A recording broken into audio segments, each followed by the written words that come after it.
to you decisively about tonight, to grab a hold of your life tonight, is to say that this level, just when you come in the round pen, is not the end.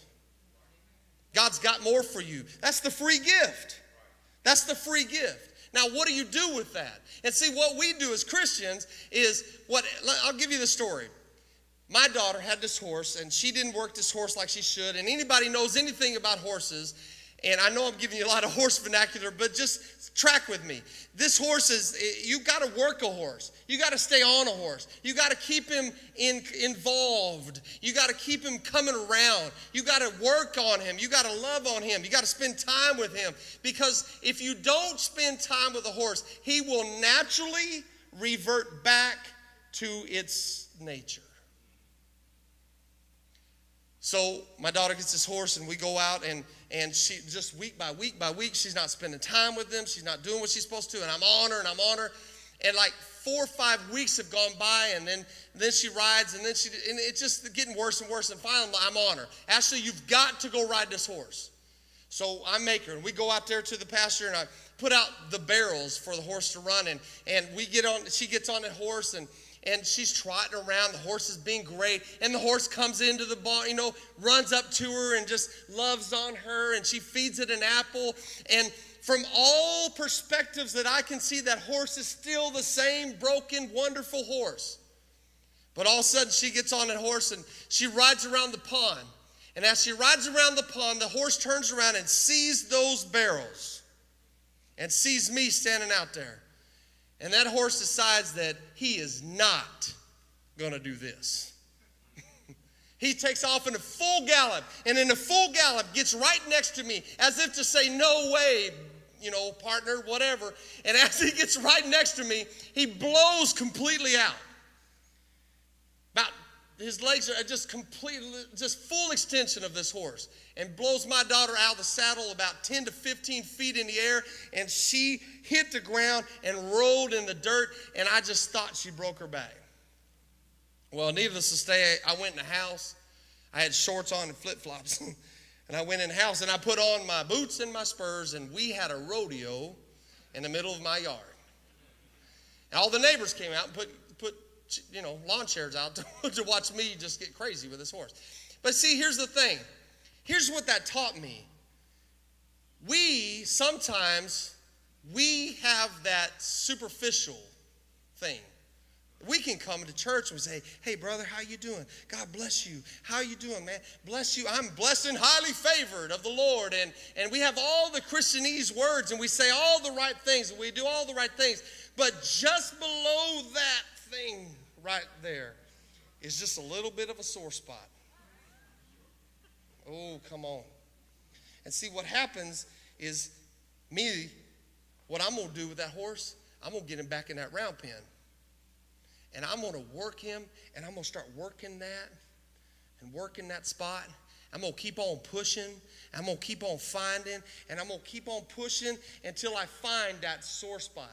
And when I find that sore spot, that horse will flip out, buck and flip out, and just roll in the dirt and lose his mind. Well, that's my job. My job, what that horse doesn't know is I want him to expose that to me, because I'm the one that has his whole future in my hand.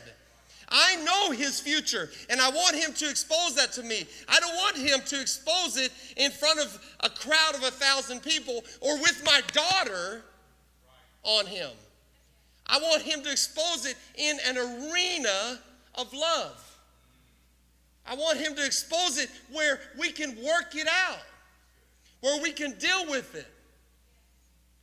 But see, what most Christians do is we come in here, and then just below that surface, we got something going on. Oh, Lord, help me take this the right way. Just below that surface, there's so many people that have something that they're keeping to themselves, something that they're hiding, something that they don't want nobody to know about, something that they're afraid if this brother or sister knew about, they wouldn't look at me the same way. If they understood what I was really going through, they wouldn't walk with me the same anymore. We wouldn't go out to dinner. I would lose them as friends. That's a lie from the pit of the hell. Come on. Oh, man, that just fires me up, because here's the thing. That's exactly what Satan wants. He wants to separate you. When we're working cows, when cowboys work cows, it's a series of separating the calves from the mamas, the weak from the strong. And we go about and we just pull and work them, and we pull that one, and we go after that one. And I'm telling you that this is the place. This is the house. This is the pen. This is the house of love. Bring that stuff here. Because Satan, what Satan wants to do is separate you, pull you away. And what starts happening is, and I have been there, I'm telling you this not from a preaching standpoint, but from my heart of telling you the truth, that I have been there. And what happens is, you start thinking, I can't go to church. I can't imagine seeing myself raising my hand. And all Satan's just in your ear. Oh, how? You're disgusting. You're this. You're that. And just running you down. And then the next thing you know, I can't read my word. It's the first step. It's just so easy to see it. But when you're in the middle of it, you don't see it. Next thing you know, you stop praying. And next thing you know, he's got you pulled away. Some people call it backslidden. You're just separated. God didn't leave you. See, what people don't understand is deception is not something that happens overnight. Being deceived is a step by step by step until you're all the way over here. And you don't know how you got here.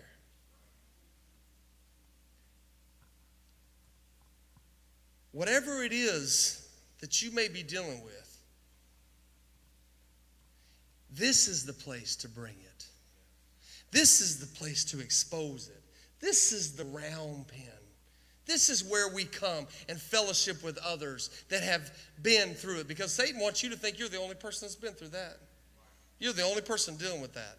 That's a lie. I bet you everybody that whatever you're going through, there's probably 15 other people right here that's going through the same thing. There ain't nothing you've ever been through or ever will go through that he hasn't already paid for. And so what I say is, come bring it here. Because this is the place to expose it and to have somebody love you through it. Because if you don't, the outside of that pen, it will be exposed. And what happens is, all of a sudden you find yourself out of the round pen and you find yourself out running around, out in that open pasture.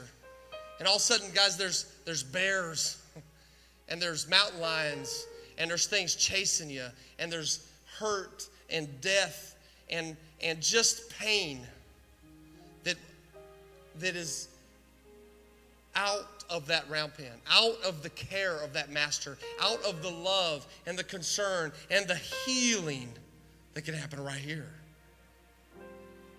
So even if you aren't going through something, there's going to be a time when life will smack you in the mouth.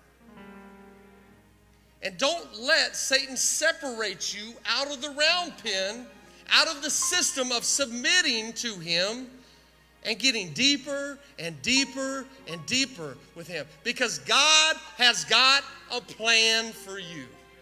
And that plan is to restore you and to make you better than you've ever been before. And he knew you from the beginning. He knows your end from the beginning. And he knows your bloodline. And he has called you, appointed you, and anointed you for such a time as this.